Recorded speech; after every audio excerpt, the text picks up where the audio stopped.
Hi everybody, my name's Nicola Jones. I'm the Director of the Springer Nature SDG programme, and today on behalf of Springer Nature and the Sustainable Development Solutions Network, or SDSN, I'm really pleased to welcome you all to the first of two events in our 2025 Science for a Sustainable Future series.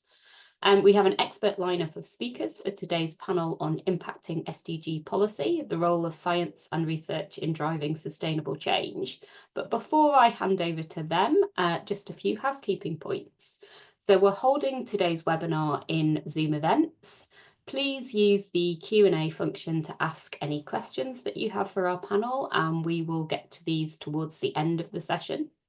You can also use the chat function to introduce yourselves or add any comments. We'd love to know where people in our audience are joining from today. And you hopefully can also see a CC or closed caption button, which will add automatically generated captions to the webinar. If you dropped out of the webinar at any point, please use the same link to log back in and rejoin us when you're ready. And today's webinar will be recorded and the recording will be shared shortly after the event. And then finally, if anybody hasn't already signed up to next week's second event, 10 Years of a World That Counts, Where Has the Data Revolution Taken Us in Global Education? We'll add a link to the chat for that shortly. And now I'm really pleased to hand over to our moderator, Dr. Stavroula Kuster, Chief Editor of Nature Human Behaviour, to introduce our speakers and to kick off our discussion. Over to you, Stavroula. Thank you, Nicola. Welcome, everybody. We're very excited today to be joined by three leading experts working at the interface between science and policy, Dr. Chagun Basha, Dr. Sarah Foxon, and Professor Zachary Abdulhamid. I'd like you to hear from the speakers themselves a little bit about their positions and backgrounds. So over to you, Chagun, first. Thank you so much. Hello, everyone. As the moderator mentioned, my name is Chagun, and I work as a Chief Policy Advisor at the Office of Principal Scientific Advisor to the Government of India, which is an office at the apex level, provides scientific advice to all the policy matters of the Government of India, cutting across agencies, ministries, and departments. So the role that we play as an office is to bridge the gap between science and policy. And from that point of view, from the experience that the office and myself had, we are trying to contribute to this conversation. Back to you, Mr. Ola. Wonderful. Thank you, Chagun. Sarah? Thank you, Stavroula. My name is Sarah Foxon, and I'm Knowledge Exchange Lead in UK Parliament. I lead the team which is called the Knowledge Exchange Unit, and we're the team in Parliament which works to connect Parliament with the research community. So this is a challenge that I've been addressing, working on with my colleagues for nearly a decade now. And the work that we do is based on some research that we did in 2017 around academic engagement with UK Parliament, so research feeding into Parliament. And out of that research, we identified a number of barriers for researchers wanting to share their research with Parliament to inform scrutiny, legislation, and debate. So the team that I lead and the work that we do is to try and help overcome those barriers, which include lack of knowledge, lack of confidence, lack of time to engage, lack of recognition. And so we lead different activities in our team to try and build those connections between the two communities and facilitate the exchange of information between the two. Wonderful. Thank you, Sarah. And Zachary? Yeah, my name is Zachary Abdulhamid. I'm the founding director of the International Institute on Science Diplomacy and Sustainability at UCSI University in Kuala Lumpur, Malaysia. I'll just say that my current interest is science diplomacy, and that's what I would like to discuss with you today. In particular, the linkage between science or scientists with the policymakers, so that the research and innovation arising from all that we do in universities, for example, would have relevance to facing some of the global challenges like we are having now, like climate change or biodiversity loss. I used to be an academic, but more than 30 years ago, I was inducted as a young negotiator for the Malaysian team who negotiated the Convention on Biological Diversity. So I was a student of the Earth Summit in 1992. At that stage, Chair, I wanted to leave because I don't understand how the diplomats work. But that was nearly 40 years ago, because eventually I think there's a lot of seriousness going on in negotiation. When they meet during plenary to gather the agreement, they have done a rigorous discussion in the halls, in the chat room, you know. So that's where I'm coming from. Thank you. Brilliant. Thank you very much for this background. You all have very rich experiences and varied, working in different contexts, always at the interface of science and policy. And to start us off, I'd like our audience to hear from each of you examples of successful translation of science into policy, successful communication of findings of technology, feeding into decisions at the policy level. Perhaps we can start with you, Zachary. Thank you again, Chair. That's a very relevant question that you pose. Let me start by saying that the great example of how science impacted on policy making is the existence of the Intergovernmental Panel on Climate Change itself.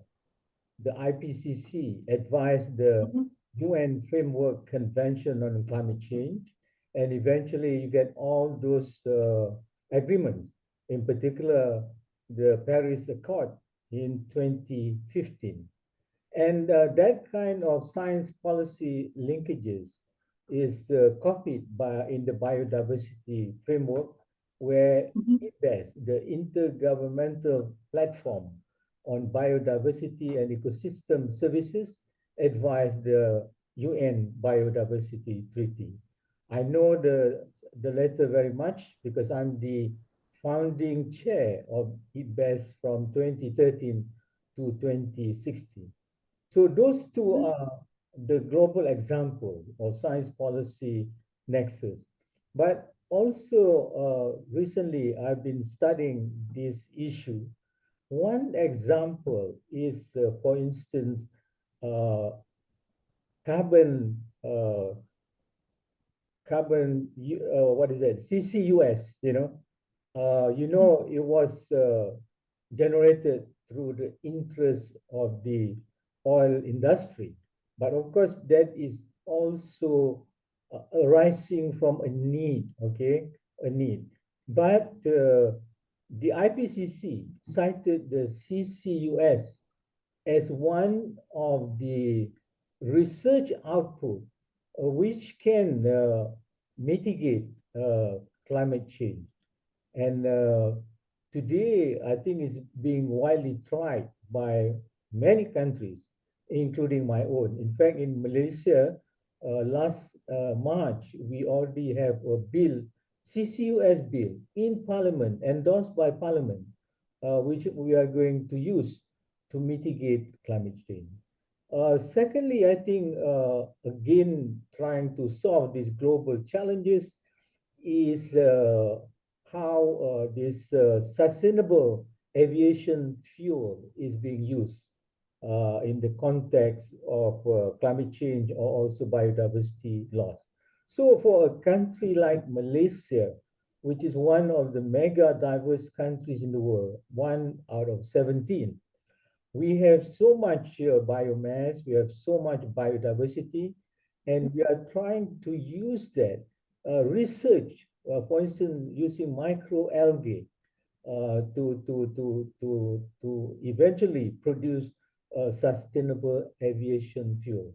So, Chair, those are two examples, real life examples, which is being utilized. I think the research community has a lot to contribute, but let me stop by saying, unfortunately, majority of the academic studies are not relevant to solve challenges in climate change or some of those environmental problems. Of course, those research would generate people to be professors, associate professors, but the question to ask, how relevant is that research towards solving the challenges that we're having today? Thank you. So we need more applied research and more research driven by problem solving to go hand in hand with basic research. No, that's a very important point. Sarah, I was wondering whether you would like to share with us an example or examples from your own experience. Thanks very much, Stavroula. Yeah, so Zachary, the first example that Zachary gave was really thinking about lots of international stakeholders. And I wanted to bring us to a national example in the UK, but where it was really important to have lots of different stakeholders involved in that too.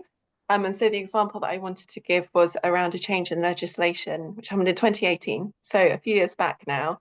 But I think an interesting case study, and that was around the use of microplastics for cosmetic purposes. And so obviously I'm going to begin with a parliamentary perspective because that's the perspective that I'm coming from. And that's something that we looked at in our Parliamentary Office of Science and Technology, which is the wider office based in. We looked into the challenges of microplastics for the ocean. And then it's something that our Environmental Audit Committee took up. So then we had the members looking into the topic and kind of getting it on the parliamentary agenda. But simultaneously, at the same time, we had the very well-known David Attenborough, Sir David Attenborough, who was leading programs which were looking at the health of the planet, including the health of the ocean.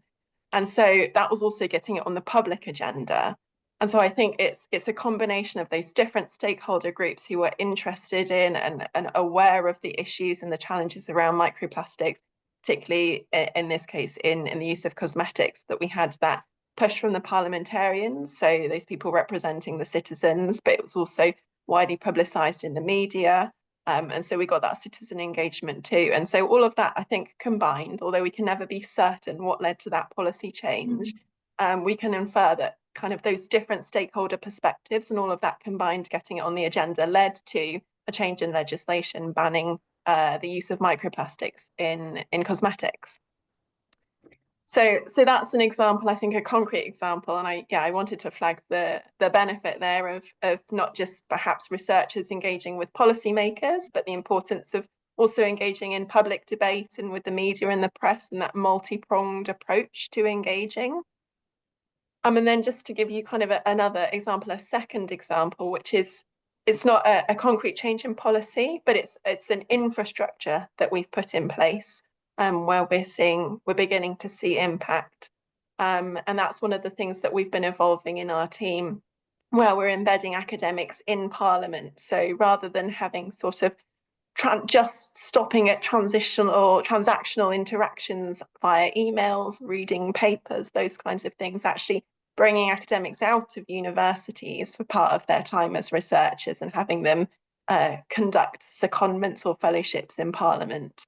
And we're really beginning to see the rewards of doing that and the unique value that can bring. So one example of that is we had a couple of years ago an academic who was leading our work on international affairs, and she was able to set up a policy simulation for members of Parliament to help them think through different perspectives. So not just the UK perspective on a matter, but actually help them understand different perspectives from different nations and different stakeholders. And she was able to bring in a whole cohort of academics and experts, not just from the UK, but abroad, to help them get those different perspectives and enhance kind of the level of debate and scrutiny. So that for us has also been a really important infrastructure development that is enabling that communication between the two communities. Now, these are fabulous examples for different reasons. One, the SDGs are fundamentally about change, and for change to happen, you need multiple drivers and you need multi-stakeholder engagement. And the second example is great in seeing how in the nitty-gritty processes you set up or channels you set up, how they can actually facilitate transfer of information from scientists to policymakers, but also hopefully in the other direction as well. Chagun, how about you? Would you be able to share an example?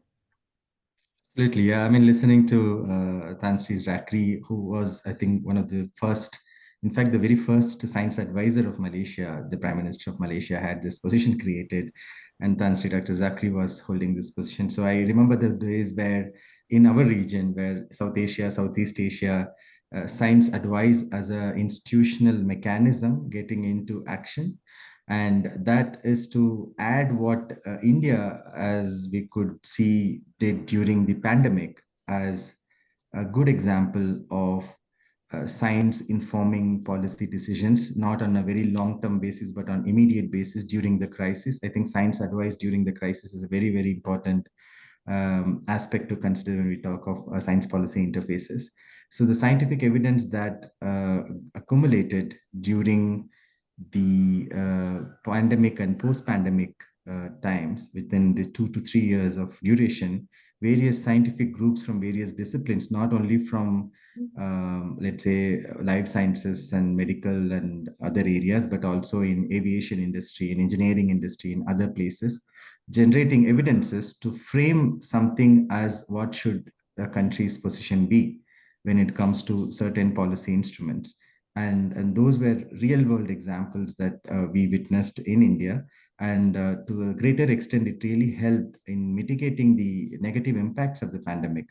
And there's a lot of literature written now about how that pandemic preparedness, as a result of a robust science advice coming bottom up from the scientific societies, civil society groups, and government constituted scientific communities and groups and committees, really made things possible in a very short span of time.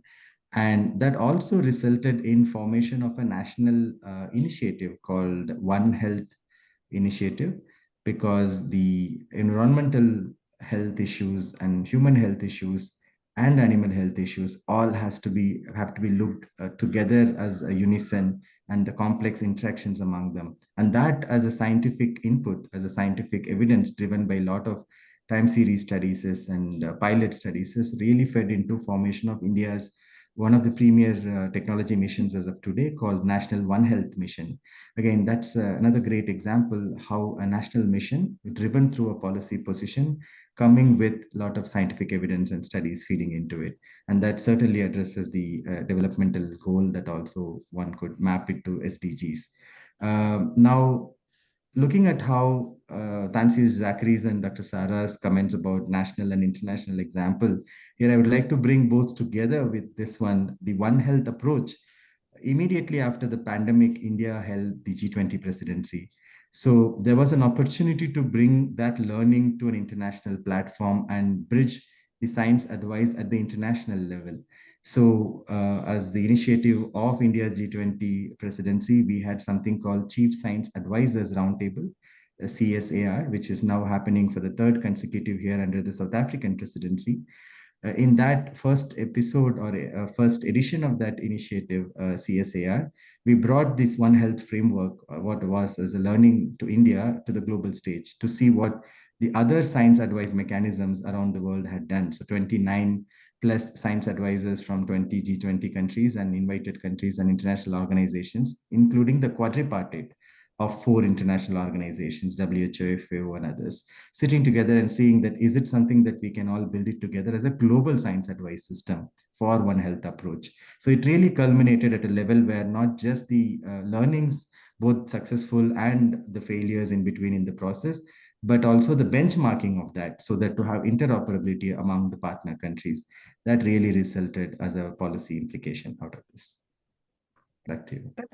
That's so interesting. It's amazing to see how one change builds onto the other and creates momentum. So these are all great examples.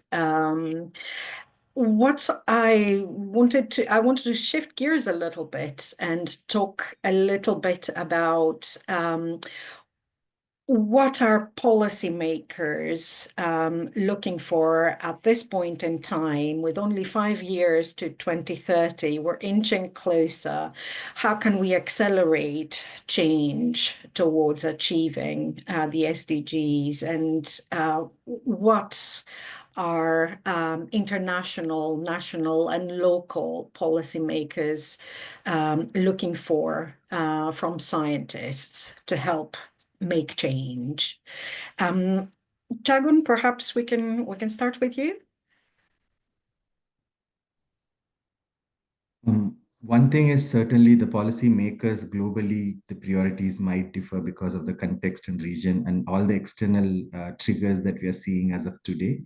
But the basics of what we moved from Millennium Development Goals to the Sustainable Development Goals had one common understanding, that no matter how ambitious our goals are, at some point we need to pause and reflect back and see where the priorities are emerging. I think from that point of view, at least from the context where we are embedded as an officer, or I am embedded within this ecosystem, what I see is the focus is how do we ensure the technological disruption that are happening today can really result in meaningful translation when it comes to socioeconomic development.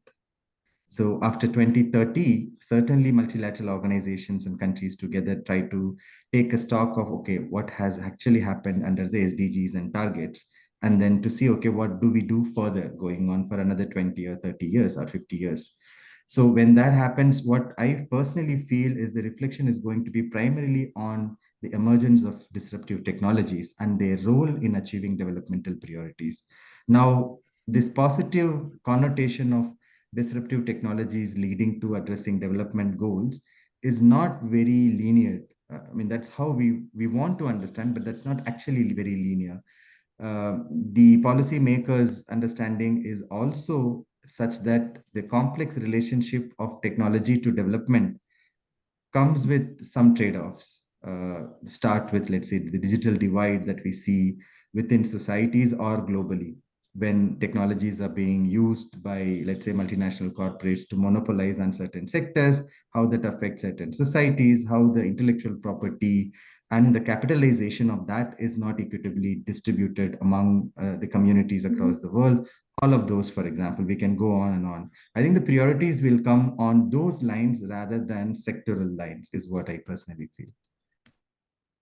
It's as soon as you started talking about disruptive technologies, I started thinking about generative AI. I know there are many more disruptive technologies, but there are certain technologies that are pervasive. It's really important to see how they are approached in the context of equity as well, and achieving the SDGs. Zachary, I was wondering what your thoughts are on what can scientists do at the moment to help policymakers accelerate progress towards achieving the SDGs. Well, you mentioned two things just now. One is the target date of 2030. Second one, the policymakers. As you know, some studies say no country would achieve this SDGs by 2030. That's very real, globally speaking. Secondly, I think we must seriously emphasize on who is the policy makers. I think the policy makers that's very crucial in the scheme of things is the politician, the political leader. And in that context, if we are going to move forward, the scientists must convince the policymakers that the issue is very serious, and the political leaders need to show political commitment. What is lacking today is not what is being offered by science. It's tremendous, the explosion of knowledge, as all of us know. But to what extent the politician would come around and to show their political commitment. My own experience as a science advisor to the Prime Minister. I kept telling friends many times about this. When he met me at the beginning of my term, he said, I'm not really particularly interested in the science advice that you would give me. You can provide me many, and I will accept, is it? But the most important thing to me is it whether that science advice can translate into two things. One, can that science advice increase the level of well-being of our citizens? That means increased income, more comfort, And secondly, can that advice translate into generating jobs for the people? So look at that. These are the things that are also embodied in the 17 SDGs. So as long as there's no political will or lack of it, we'll never achieve our aim. And in the other context, Chair, is that it is not only just the scientists or the politician. The actors are many, and that include, of course, the private sector. That also include the NGOs, civil society. Is a whole of nation approach eventually would make the difference. And finally, I think increase awareness, public awareness. That is also very important. If at all, we can also start from our young people, understanding of some of these issues. So in other words, the voice of the youth is also important. Thank you. This is incredibly valuable. Indeed, without political will, no change happens. But your suggestion seems to be a very fruitful one, that actually the interface is not between scientists and policymakers, politicians, but for change to happen, it needs to go through civil society, and civil society does have the levers to create the political will that is sometimes missing or is being eroded in certain places of the world at this time. Sarah, your thoughts? Thanks, Davrula. Yeah, just reflecting on what colleagues have said, I think it's really interesting because the way you sort of framed your question to us was, what do policymakers need from researchers? But actually, we've been talking about different parts of the ecosystem, but not really focusing on the researchers themselves. And I'm going to continue in that thread. And I don't want to particularly focus on the researchers, but think about other parts of the ecosystem that we need to work together. And I think, building on what Zachary said earlier on about, we need more applied research and more research that's relevant. I think it's not just that, but we need the support in the research institutions to get that research out. So in UK Parliament, we can't read publications that are behind a paywall. So we need to be able to have access to open access information. And we've got colleagues who work on different areas, but they are not at the level of specialism that a professor would be in an area. So we need help in translating and understanding, interpreting the research evidence. So I think we need that infrastructure in place to support the researchers to communicate and mobilize their research into policy. So those intermediaries, we're seeing more and more in the UK now that there are people working in professional services in universities, and really the sole purpose of their job is to get the research out of the university into the hands of stakeholders and research users like us. So I think that's really helpful. I think another couple of things that would really help get that research into policy would be a recognition from research institutions of the importance of that engagement and conversation between the two. So we're all very time poor, and when researchers are juggling publications with teaching and admin roles, I think sometimes I think, goodness, how am I going to fit in policy engagement too? So if research organisations can have structures that support and allow their researchers to get that research out and enter into dialogue with policymakers, that can be really helpful.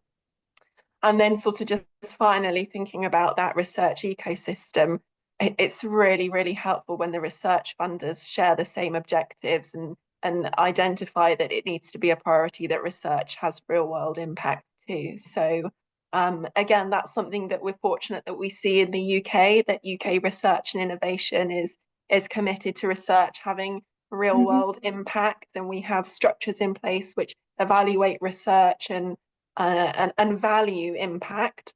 But I think having research funders that are valuing impact, seeking it out, expecting it when people are putting together proposals for new research.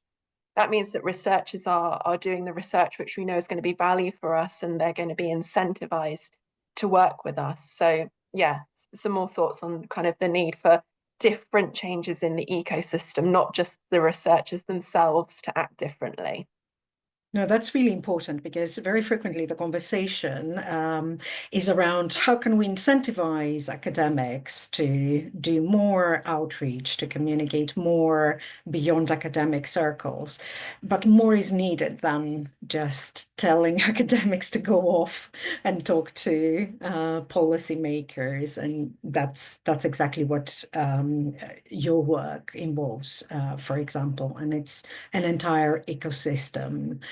From funders to institutions and so on who need to engage. But I was wondering, Zachary, if you could add thoughts on that. How can the ecosystem change such that there is an easier channel of communication between scientists and policymakers, but also crucially, as you mentioned, the civil society, the public? Yes, this dialogue needs to be encouraged between the different players. But before that, I also let me go back to one issue about research, investment. One of the things that we need to also consider is the architecture of R&D in a particular country. How would country progress in terms of S&T? And you look at, well, I think Winston Churchill once said in an address at Harvard, the empire of the future is the empire of the mind. That was good, I think. And you see that in Japan, in Germany, in South Korea, all those countries who emerged from the ashes of the Second World War, they emphasize on research. And even Korea today, more than 3% of its GDP is on R&D. The same thing for Japan and also Germany. That is really the answer. And then you look at countries, the scientifically laggard countries, including my own.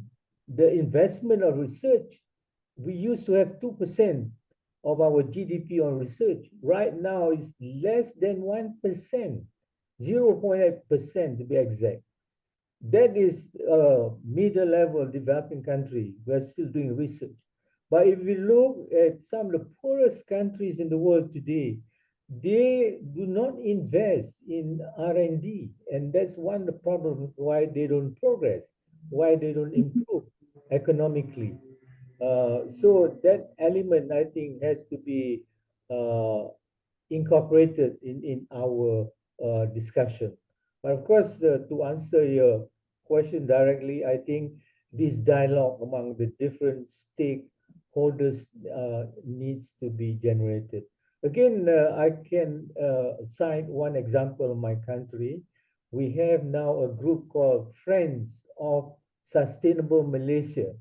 And that is a very interesting group. It's headed, advised by former ministers of economy, ministers of science.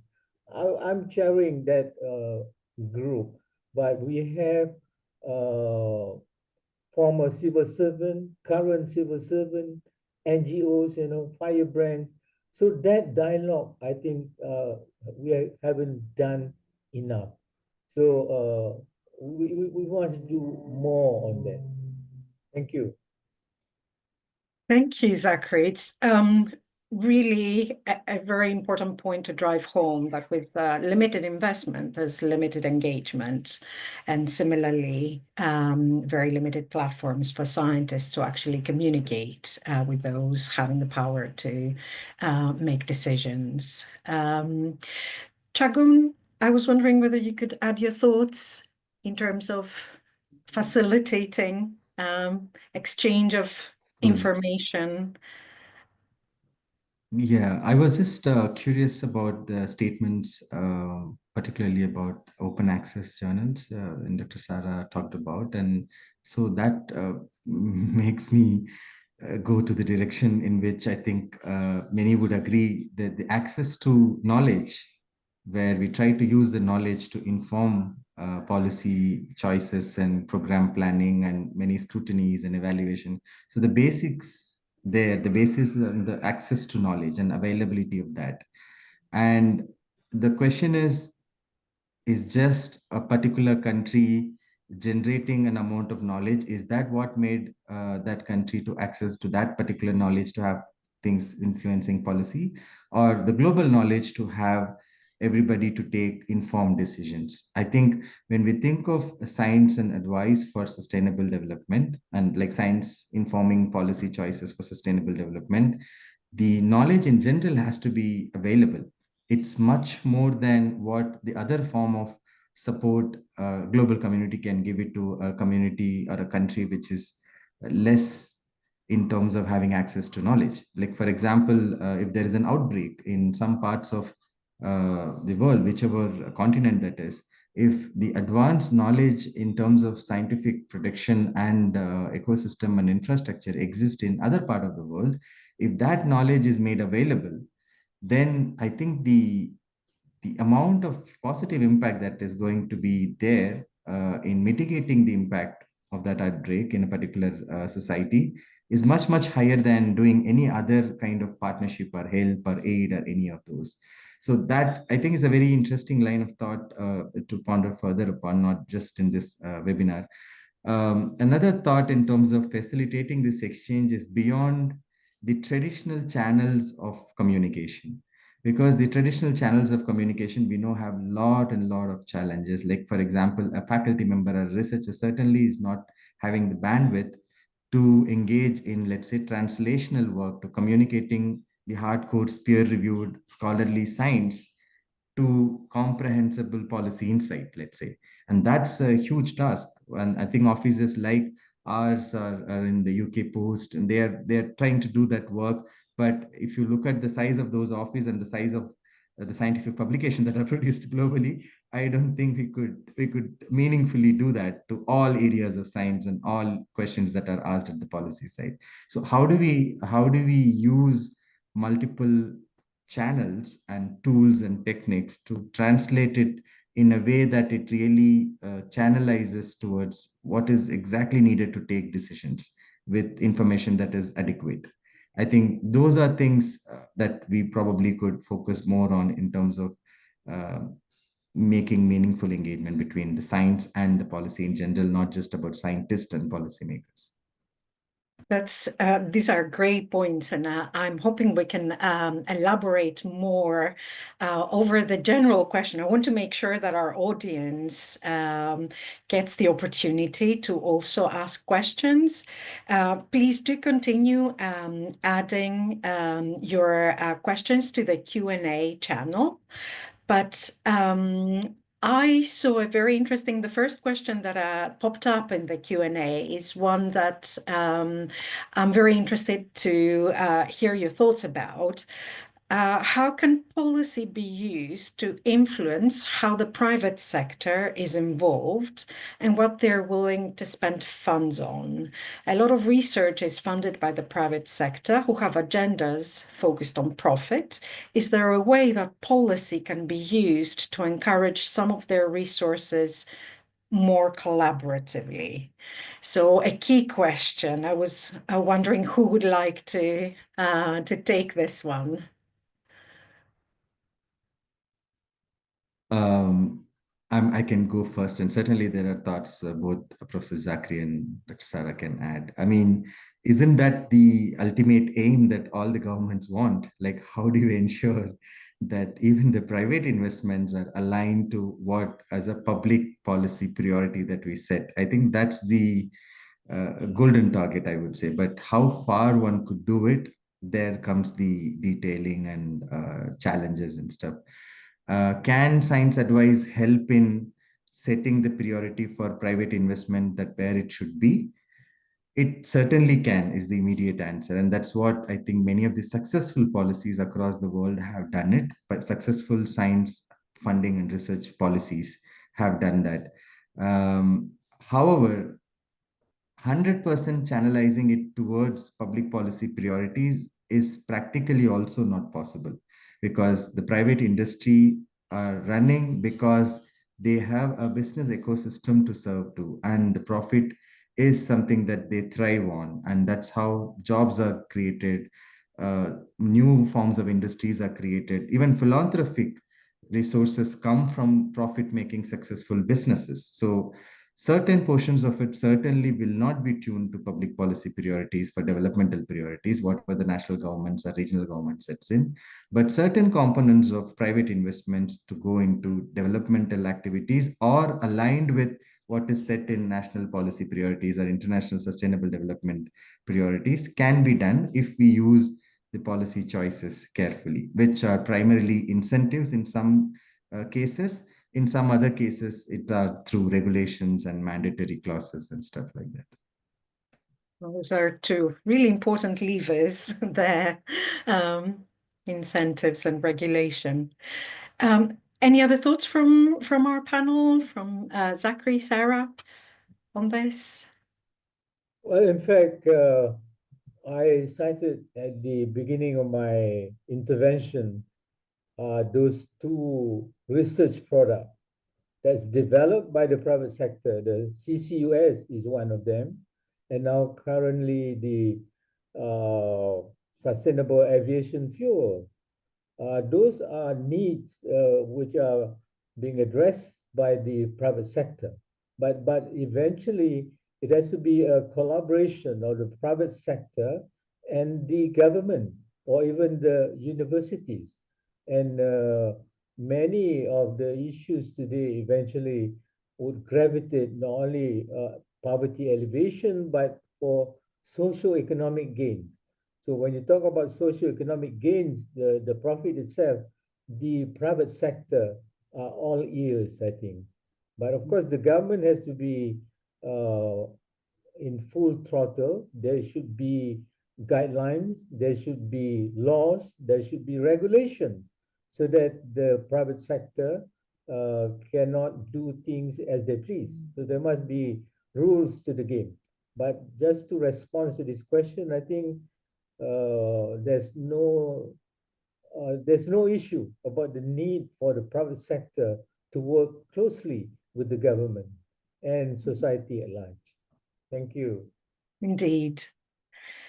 We have another question that is in the mind of a lot of researchers, actually.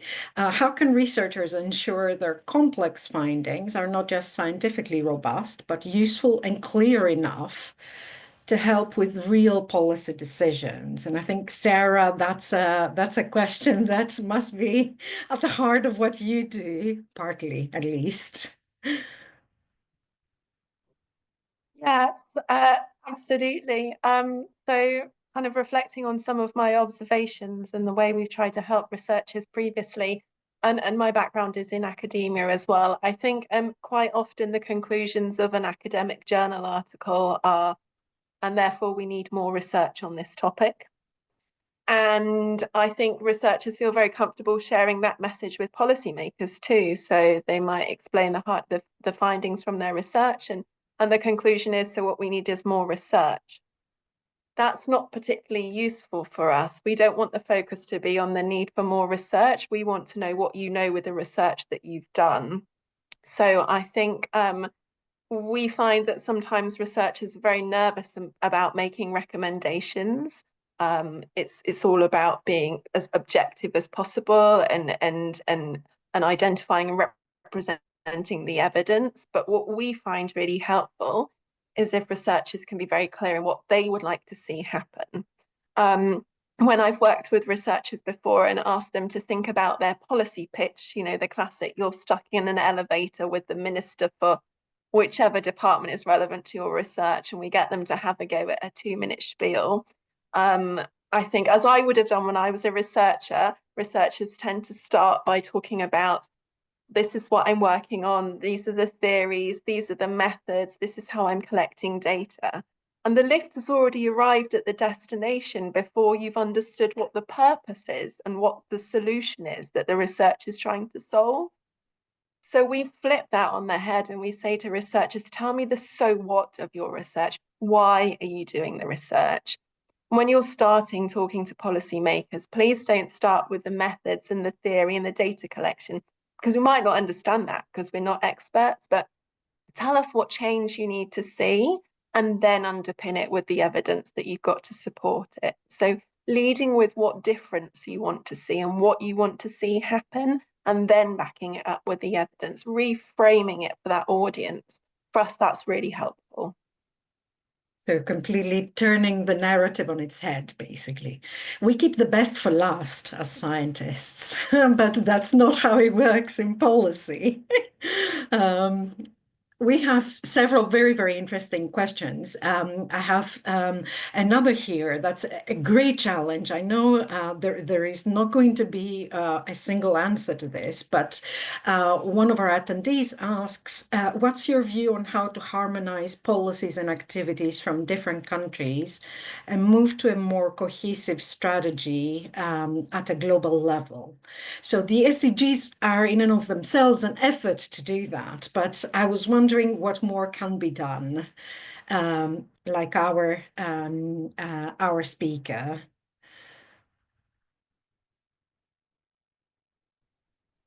Our attendee, apologies.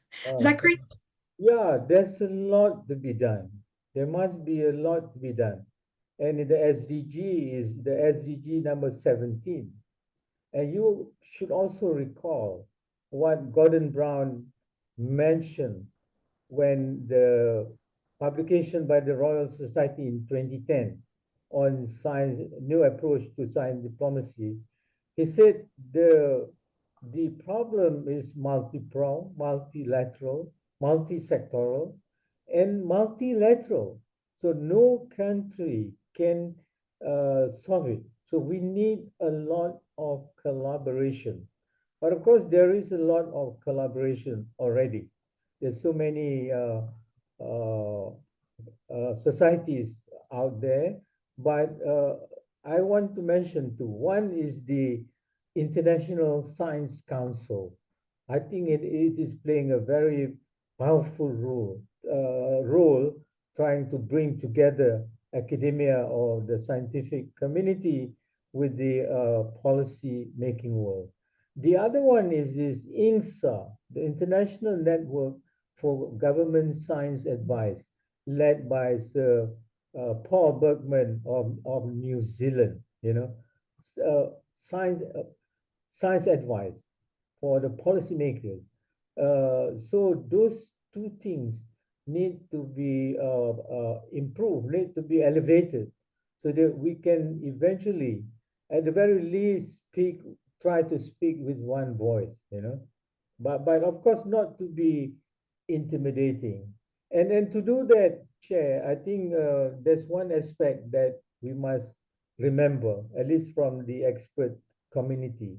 Our policy advice should never be prescriptive.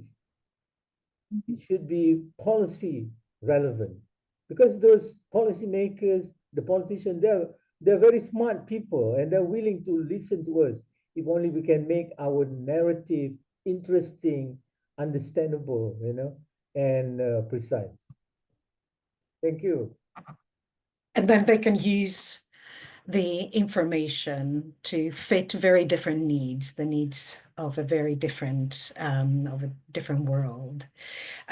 We have another question here by our one of our attendees. So far, research on the SDGs has lacked considerations of gender equality dimensions, especially in technology-led SDGs, such as SDG 7. Only 1% of studies on SDG 7 have included gender considerations. This gender blindness may be because several goals lack gender indicators and targets.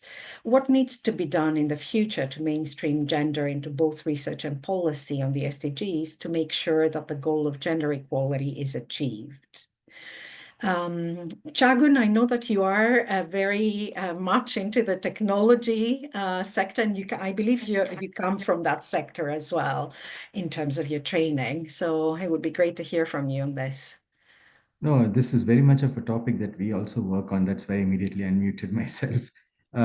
So the reason for technologists to not to think about gender is also a stereotypical ecosystem voice, right? And to answer this question, the cross-cutting nature of issues like gender or gender mainstreaming in developmental issues is a very, very real issue. I mean, we don't really realize how real it is, because when you look at the numbers, it doesn't really translate into what we write in our first pages of the policy document saying that we stand for XYZ.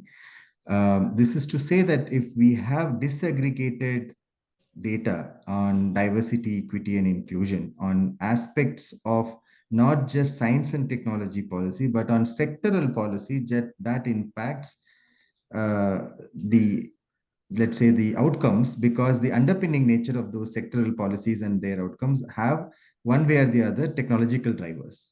So technological drivers are not just at the developmental stage, it's at the every stage of a sector's development, right? It's not only you feed in the technology so that, let's say, agriculture moves from X to Y, or climate change mitigation strategies, or even, let's say, in societies like in India and other places, you have rural development with the help of technology. So in all of this, if you look at the gender angle, the impact are disproportionate. So even there is a study about the SDG 13 where the climate change negative impact is more on the working below poverty line women, particularly single mothers, who are trying to take care of the families as well as the societal, environmental, and ecological damage that has been done, because their livelihood is dependent on rivers or any agriculture product that comes out of that ecosystem. So all of that results in saying, what should we do further? So for all the sustainable development targets now or after 2030, if there are new forms of addressing, let's say, sustainable development goals, we need to mainstream a framework that cross-cuts.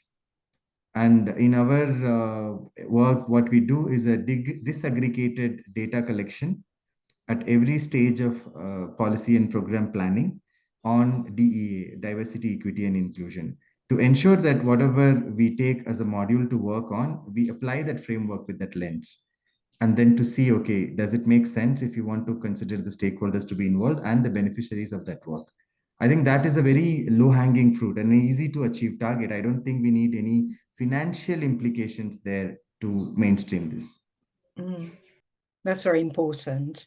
I was wondering, though, Sarah, have you seen, from your point of view, whether there is a gender divide in on the behalf of academics in terms of engagement with policy, and whether that may also play into the more limited contribution towards disaggregation of data and so on? Yeah, you took the words out of my mouth, or the notes on my note, or the notes off my notepad, Sabrina. Yes, absolutely. When it comes to scrutiny, when we look at the data on people who submit written submissions to select committees, sometimes they're called commissions in different countries, when they submit submit written submissions or when they're called to speak before the committee, we see that there is clear underrepresentation from women and women researchers, disabled people and disabled researchers, and people from minority ethnic communities in the UK. We've done some work to look into why that is, and held focus groups with different groups of academics, and there's several reasons, and I think part of it is the pipeline. So those kind of people with those demographic backgrounds are also underrepresented to a certain extent in research, or there isn't the same kind of distribution. So that pipeline is, when that pipeline is coming through, it's already not representative of wider society. So we're seeing that. And then I suppose the other thing is that when a select committee calls somebody to come and speak, it tends to be the most senior person from the organisation or the institution. And again, because of that disparity in the pipeline, that often tends to be a senior white male. So we definitely see that play out too. We're working to try and address that. Our select committee team is working to try and help people think more differently about that. But again, there's the word that keeps coming back. It's an ecosystem challenge. It's not just the policy world, but it's the research world, and indeed the wider kind of economic world, and that unequal access. And a lot needs to change. I will sneak one final question before we end our conversation today, and it's for you, Zachary. Actually, I'll merge two questions because they speak directly to your expertise. One of our attendees is asking, how can Nigeria, so another country, leverage the robust Malaysian experience in SDI policies to drive progress? But at the same time, how can Malaysia deal with high levels of corruption that may be getting in the way of achieving progress? So on the one hand, a lot of praise for what Malaysia has achieved, but on the other hand, challenges in terms of corruption, and how more generally countries can learn from each other's successes and challenges. Thank you for that. I don't think I'm capable of analyzing and responding to a question that relates to corruption, really. And our country right now is not in a very good position as far as that issue is concerned. But I think what needs to be done by the scientists and the policymakers is to have a frank dialogue where science can take us to a higher level, you know. And it is a question of ethics. It is a question of principle. It is a question also of the scientific method. But eventually, I always believe enlightened leadership among the political leaders is very important.